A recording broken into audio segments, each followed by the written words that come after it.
Muy bien. Chicos, durante el tiempo que estuvimos sin conexión, eh, me acordé de que la semana pasada no les mostré ejemplos de ese tipo de resumen en el que nos concentramos ese día, el miércoles, que era el abstract de las investigaciones. Y aquí entonces les traje dos ejemplos. Bueno, creo que son tres. De la revista Alegría. Papaya, es la revista Alegría. La revista Alergia de México, que es una revista científica, ¿no? Y aquí publica en el sistema Cielo, que es una red de, de revistas científicas, académicas, etcétera, eh, por lo menos de América Latina, se publican investigaciones a las que tenemos acceso todos, ¿no? Sobre todo en las universidades. Bueno, la investigación se titula Medición en epidemiología, prevalencia, incidencia, riesgo, medidas de impacto, ¿no? Firmado por Arturo Fajardo Gutiérrez, etcétera. Lo que nos interesa es el resumen. Lo voy a leer lo más rápido que pueda. El eh, perdón, en epidemiología es primordial la medición. Por ello es necesario un conocimiento detallado de las diferentes medidas que se estiman en una disciplina, porque de esto depende la interpretación de la información y, lo más importante, las decisiones que se tomen en la atención de los pacientes.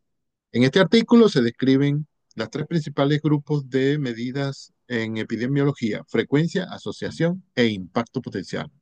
Se dan ejemplos y se indica cómo deben calcularse. La incidencia y la prevalencia son las medidas de frecuencia más significativas y pueden obtenerse cuando se estudia la morbilidad y mortalidad de las enfermedades. En la epidemiología descriptiva son fundamentales e implican estudiar cómo se distribuye la enfermedad en la población, en particular la incidencia según la persona, lugar y tiempo. Se habrán dado cuenta, ya es suficiente con esto, se habrán dado cuenta de que el investigador está resumiendo su investigación en las palabras mínimas necesarias. Es decir, pone claramente, me voy a concentrar en las tres medidas, en los tres principales grupos de medidas que existen en epidemiología: frecuencia, asociación e impacto. Usted es epidemiólogo o estudiante de epidemiología y se encuentra con esta investigación y usted no va a investigar la frecuencia, asociación e impacto potencial de las medidas, y usted se dice, ah, no, este trabajo no me atrae, no me va a servir para lo que yo estoy haciendo ahorita. Mejor no me leo las 250 páginas que escribió este autor, que es muy conocido, que es muy serio, muy claro, muy inteligente, pero bueno, no me va a servir para mi investigación. Lo dejo. Esa es la gran utilidad de los resúmenes, ¿no? Y más adelante seguramente él va a indicar algunos resultados que encontró.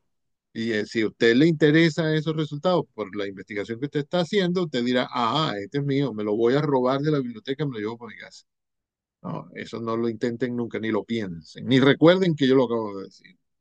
Pero lo dije así, como hipérbole, como exageración, de lo importante que es saber de qué va a tratar, qué se va a encontrar uno, qué tipo de cosas se va a encontrar uno en una investigación que lee, porque luego uno va a tener, luego esa lectura, ese trabajo que está examinando le va a servir de algo. Por aquí tengo otro ejemplo en humanidades. Vamos a ver dónde está el de humanidades. Ah, este es un mal abstract, pero se lo voy a mostrar más tarde. Sí.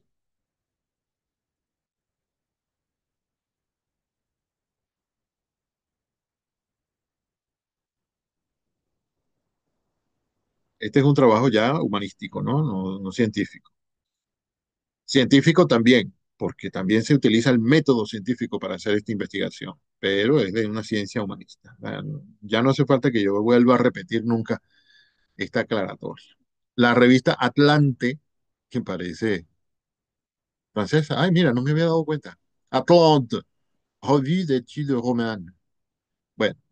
Público y cinematografía venezolana, 4 décadas de una inestable relación. Fíjense, la revista es francesa y publica este artículo en español. Eh, Ahí inmediatamente le pone la traducción del título al francés, ¿no? Que evidentemente es más larga. Ah, no, está en inglés y está en francés, por eso son 2 líneas. Muy bien. Vamos a ver el abstract. Es raro que los franceses pongan abstract. Pero esta es la versión española del trabajo, que debe ser la versión original en realidad, porque el trabajo fue escrito en español. En abril de 1973 se estrena en Venezuela Cuando quiero llorar no lloro, dirigida por Mauricio Wallerstein, una obra que marca el inicio de lo que se calificó como el boom del cine venezolano y representa un hito en la historia del cine nacional. Su éxito en las salas de cine, junto con la abundante renta petrolera que enriquecería al Estado, motivó la implementación de políticas públicas en favor del sector cinematográfico. Inaugura lo que continúa siendo un género favorito del público, drama social, eh, ah, lo que sigue siendo un género favorito del público, drama social, e inicia la tradición de cine de denuncia. Discutiremos las características. Hasta el momento lo que habíamos hecho era oír la introducción de este resumen, que tenía que haber sido más corta. Ahora viene lo sustancioso. Discutiremos las características de la producción nacional, la influencia del contexto país y cómo recibe el público esa producción, desde el inicio del boom hasta el 2016. Para ello, hemos identificado 3 períodos con características específicas de producción y frecuentación que permiten la segmentación. El boom del 73 al 88, la crisis del 89 al 2004 y el renacimiento del 2005 al 16. Vieron que a partir de que deja de hablar de historia, que es muy importante, ¿no? Pero podía ser más breve. A partir de ese momento empieza a dar bastante información que puede ser útil para alguien que está investigando el cine venezolano, ¿no? Y cuando llega a esa última oración, dice, hay 3 períodos, este y el otro. Y en el otro ni siquiera se atreve a llamarlo de una forma, porque seguramente no existe todavía un nombre general en el que esté de acuerdo todo el mundo, eh, y seguramente también el autor está todavía en el año de 2016. Entonces es una investigación muy reciente. Y si usted está investigando los periodos en que se divide la historia del cine venezolano, mira, este debe ser el trabajo que tengo que leer hoy. Pero de otra manera tendría que leerlo todo para saber, ¿no? Muy importante que aparezcan estas cosas aquí, en la primera página del trabajo. Aunque ya creo que es suficiente, yo les voy a mostrar ese otro que tengo ahí, que no está hecho con tanta habilidad como estos dos. Eh, Porque también se van a encontrar con cosas que están escritas de una manera que uno dice, caramba, pero un poquito más de cuidado, de atención. Aquí tenemos un artículo titulado La imagen migrante, licencias ilícitas en Ramos Sucre. Ramos Sucre, ustedes saben, es un poeta venezolano de principios del siglo XX. Murió en 1930. Tenía 40 años. Y sus libros eran tan curiosos para su época que en realidad casi nadie se dio cuenta de la existencia de esos libros. Se le redescubrió en los años 80, como cuando iba a tener ya, cuando se iba a celebrar el centenario de su nacimiento, y entonces se decía, y se dice todavía, que este señor se había adelantado unos 80 años al, al tipo de poesía que se hacía en aquella época, en su época, porque la poesía que hacía Ramos Sucre en los años 10 y 20 del siglo XX se había empezado a hacer en la poesía en general, en cualquier parte del mundo, en los años 70 u 80, ¿no? Entonces, él lo estaba haciendo antes de tiempo. Y por tanto, entonces, eh, era un tipo de poesía que ah, se podía comprender mucho mejor ahora, en el presente. En los tiempos en que él vivía, era un tipo de poesía que no era recibida con tanto placer y con tanta admiración y con tantos estudios como se hacen ahora. Porque parece una poesía hecha para este momento, para los años 80, 90 y el siglo XXI. O sea, ¿qué hacía ese señor haciendo eso en 1920? Que tuvo una máquina del tiempo y vino y después fue otra vez a 1920 y escribió. Muchos hay que se preguntan eso. Esa no es una pregunta seria, pero hay quienes se lo preguntan. Ah, entonces, ese trabajo, que son las imágenes migrantes, licencias ilícitas de Ramos Sucre, el resumen de eso dice, el siguiente acercamiento no es el siguiente, es este. El siguiente acercamiento sobre la obra de José Antonio Ramos Sucre propone repensar su poesía desde el campo de la imagen, en especial el uso que hace del anacronismo en contraposición al consenso visual de corte representativo que se dio a finales del siglo XIX y comienzos del XX. ¿Ve? Este señor está rompiendo con todo eso. Para ello se explora el trabajo migrante de la imagen y su lógica desde distintas perspectivas. Yo digo que este resumen no está bien hecho porque hay varias cosas que deja en el aire, ¿no? Por ejemplo, esa última, se explora su trabajo migrante. Ah, el señor tiene un trabajo migrante. ¿Qué significará eso? ¿Será que como tema habla de la migración? ¿Será que él mismo era migrante? Que yo sepa, no. Bueno, sí, vivió en Francia en algún momento, en Suiza, murió en Suiza, puede ser. Pero no lo aclara, no lo dice literalmente. El trabajo migrante de la imagen y su lógica desde diferentes perspectivas. Habría que decir, como hizo el otro, ¿no? Este trabajo se divide en tres partes, en tres tiempos, tres épocas. Él tendría que decir diferentes perspectivas. Uno, la perspectiva de tal cosa; dos, la perspectiva de esta otra; y tres, la otra; y cuatro, una nueva que hay. Y antes había dicho el uso que hace del anacronismo en contraposición con el concepto, con consenso visual. Habría que decir algo sobre el anacronismo.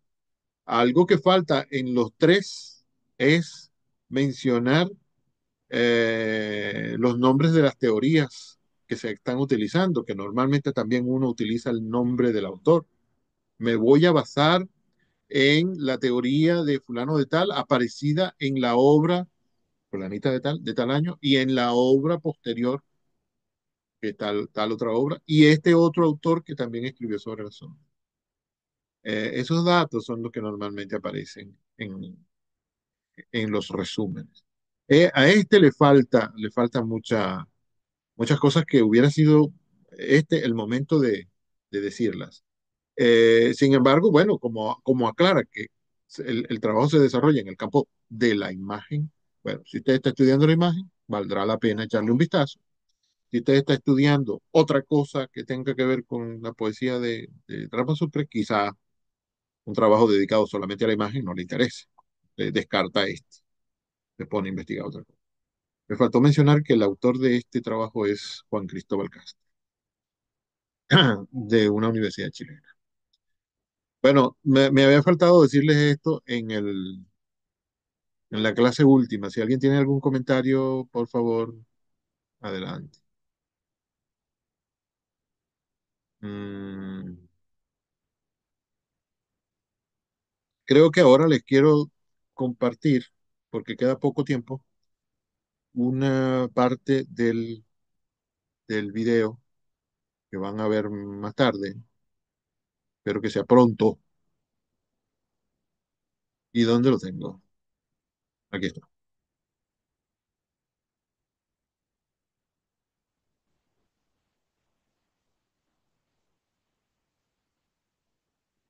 Miren la belleza con la que se van a encontrar. Esa imagen es de un móvil de Calder, el mismo de las nubes del aula magna, Y este móvil está en la Facultad de Humanidades. Perdón, en la Facultad de Arquitectura, ¿no? Una obra importante de las muchas que hay en la universidad. A ver, no, falta el sonido, falta el sonido.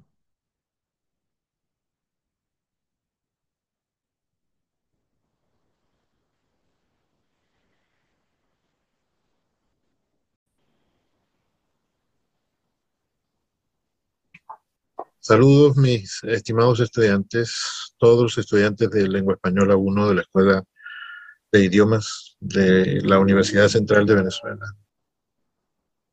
Hoy tenemos el tema rigor metodológico y creatividad en la escritura académica. Es un tema bastante escurridizo, digamos, porque parecen incluso dos ideas contrarias, pero bueno, yo he organizado unas ideas para que conversemos durante la semana.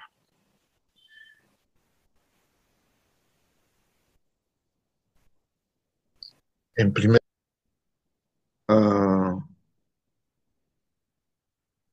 sí, es esto. En primer lugar, me gustaría comenzar con una afirmación que hace Chomsky en una entrevista que le hace José Manuel Blecua en 1975. En esa entrevista, Chomsky dice, en el caso del lenguaje, creo que su característica más sorprendente es lo que en ocasiones se ha denominado su aspecto creativo, es decir, el hecho de que poseemos un rígido sistema de reglas y de restricciones a esas reglas que constituyen la base para la libertad de la conducta. A menudo se cree equivocadamente que la libertad aumenta cuando disminuyen las restricciones. Cuanto menores sean las restricciones, mayor será la libertad. Pero esto no puede ser cierto, pues significaría que si no hubiera restricciones, se disfrutaría de una libertad absoluta, lo cual no es cierto en un sentido muy desinteresado de la libertad. Uh, ya les decía que parecían dos ideas contrarias, pero resulta que Chomsky tiene razón, me parece a mí. Si no hubiera las reglas según las cuales logramos entender las cosas, el mundo, la vida, eh, entonces no se comprendería casi nada de lo que hacemos. En libertad absoluta, lo que hiciéramos, lo que creáramos, lo que descubriéramos, sencillamente no significaría nada para los demás. Y al no significar nada para los demás, terminaría no significando nada para nosotros mismos. Entonces es precisamente dentro de las normas, dentro de las restricciones, pongámoslas entre comillas, que nos dan las normas. Chomsky habla del lenguaje, pero en realidad se puede ampliar a todo dentro de las restricciones que nos da eh, el lenguaje o la vida en general, es donde podemos ser verdaderamente y provechosamente libres. Me gusta esta idea para comenzar porque precisamente uno piensa en el rigor académico como una restricción y piensa en la creatividad como una facultad a la que uno no desearía que se le pusieran límites.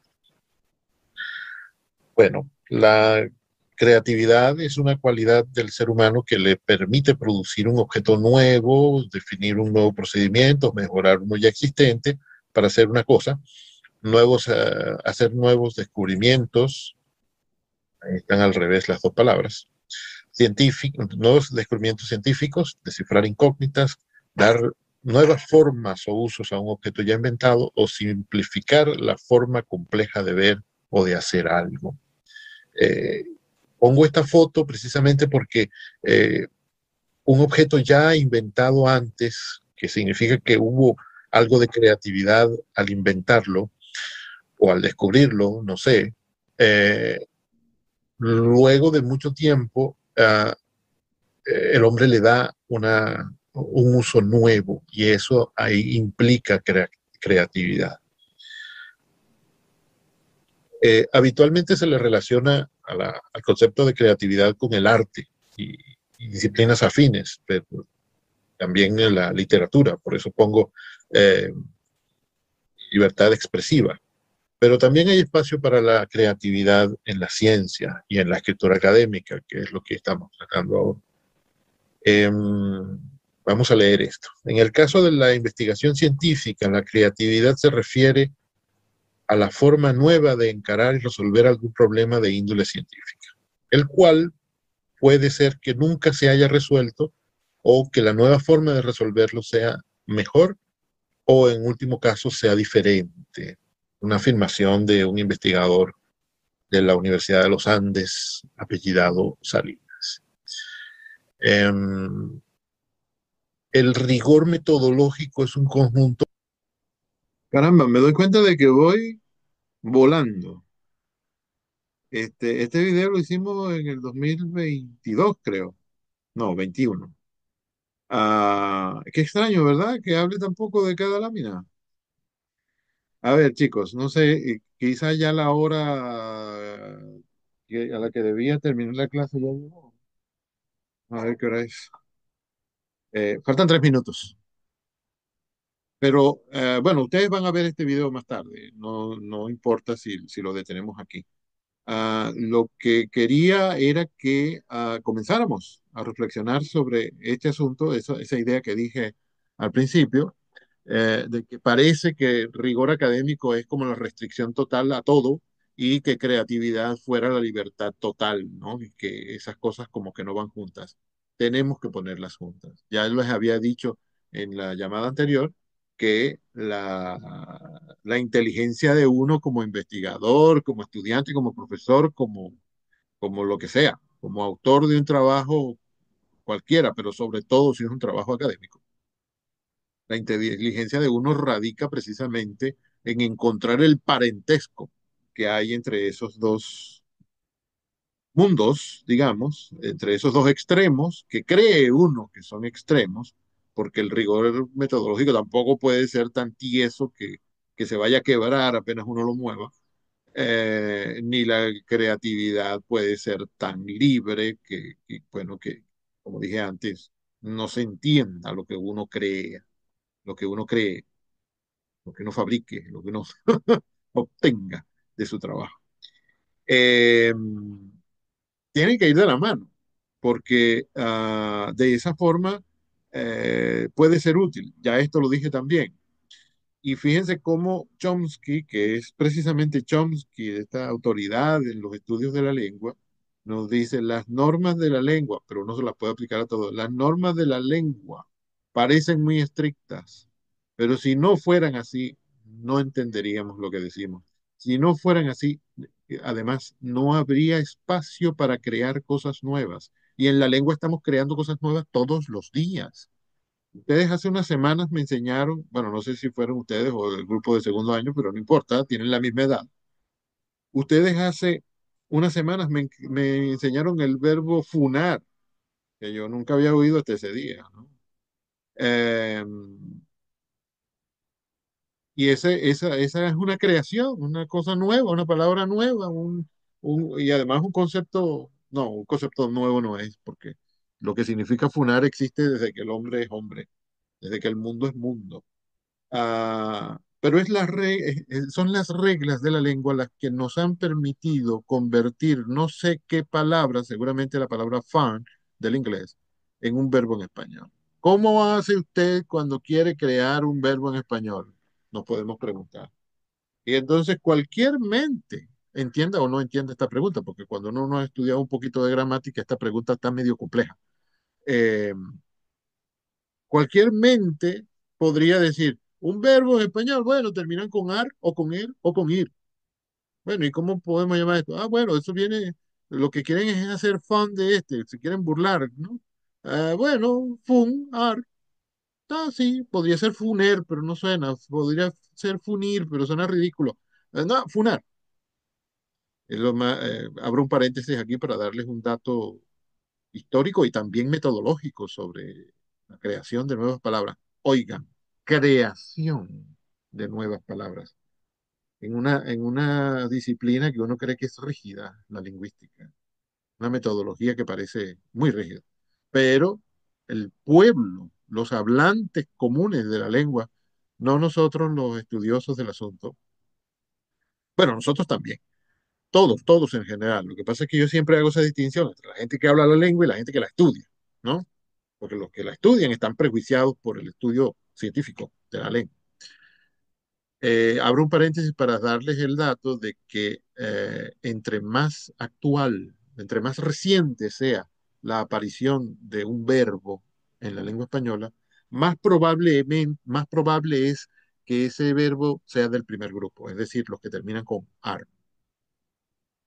Y cuando un verbo es muy antiguo, ¿no? Que se empezó a usar muy temprano en la lengua española, es más probable, no es que siempre es así, no, es que es lo más probable, es que ese verbo pertenezca al tercer grupo, los que terminan con ir, ¿no? Y ahora no me viene a la mente ningún verbo que termine con ir y que sea muy raro, pero ir. Ustedes le ven la forma al verbo y lo empiezan a conjugar y entonces uno dice, yo voy, un momento, ¿por qué la conjugación se parece tan poco al infinitivo? ¿Por qué no es yo y yo, por ejemplo? ¿No? O yo. Bueno, por ahí comienza la dificultad del verbo, ¿no? La complejidad, la irregularidad. Es un verbo irregular.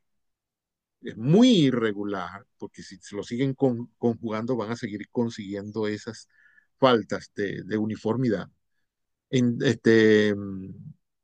entre más antiguo es o entre más irregular sea la conjugación del verbo, entonces más antiguo es.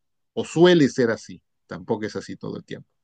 Eh, Suele ser así y entonces suelen pertenecer al tercer grupo. Y los más regulares son los del primer grupo, que tampoco son regulares todos, pero ahí sí es una inmensísima mayoría, ¿no? De verbos regulares. Y también los de más reciente creación. El verbo más reciente del que yo sé, del que yo tengo noticia, es el verbo funar, ¿no? Y miren, pertenece al primer grupo, al grupo AR. Entonces, claro, en la actualidad a nadie se le ocurre crear un verbo que termine con ir. Aunque, por supuesto, tiene que haber casos de un verbo que se creó la semana pasada, que seguramente termina con ir. Es que si la palabra de la cual proviene eh, está armada de una forma que la terminación ir le queda mejor, bueno, la gente le va a poner la terminación ir. Pero puede ser regular también, aunque pertenezca al tercer grupo. Cierro el paréntesis. Reglas de la lengua son precisamente las que nos permiten tener esos destellos de creatividad, como cuando uno quiere, por ejemplo, crear un verbo nuevo. Que uno se dice, ay, no, búscame ahí el número del celular de la academia, que quiero hablar con el presidente para que me indique cómo puedo yo llamar esto que hacen ahora los muchachos cuando se bromean entre ellos. Bueno, he entendido yo que ese es el concepto, ¿no? Eh, que bueno, si este tipo no me dice cómo podemos llamar, el tipo probablemente te atienda la llamada después de 150 intentos, pero te va a decir, no, mire, muchas gracias por darnos el dato, pero nosotros tenemos que pasar unos 10 o 15 años investigando esto para poder dar con una solución. Y la solución no la podemos inventar nosotros, la solución la da precisamente el hablante, el pueblo, como dice Luisa Teresa, ¿no? El pueblo es el que crea la lengua. Si los muchachos de 18 o 17 años están diciendo ese verbo, lo van a seguir diciendo hasta que tengan 73. Y cuando ellos tengan 73, sus nietos van a tener 18 y van a tener esa palabra como una palabra antigua ya. Entonces, bueno, así es como va a desarrollarse esa palabra. Si es que la población, los hablantes, no consiguen una que le parezca mejor para expresar esa misma realidad, ¿no? Y fíjense, si la gente no consigue una que le parezca mejor, es muy probable que la consiga. ¿Y cómo se cambia para la otra? Bueno, con su libertad. La libertad que permite el rigor de las normas. Porque las normas están hechas también para que existan esas nuevas, bueno, las normas no están hechas, las normas se deducen, del comportamiento del hablante, ¿no? Y ya recuerdan que yo les dije que esto lo dice Chomsky sobre la lengua, pero se puede aplicar a todo. Eh, las normas las crea sin darse cuenta el hablante o los hablantes en comunidad y en comunicación, cuando se usa la lengua. Van apareciendo. No vayan a creer que eso es una cosa que apareció en la Edad Media y no, y ya, no ha evolucionado. Eso evoluciona todos los días.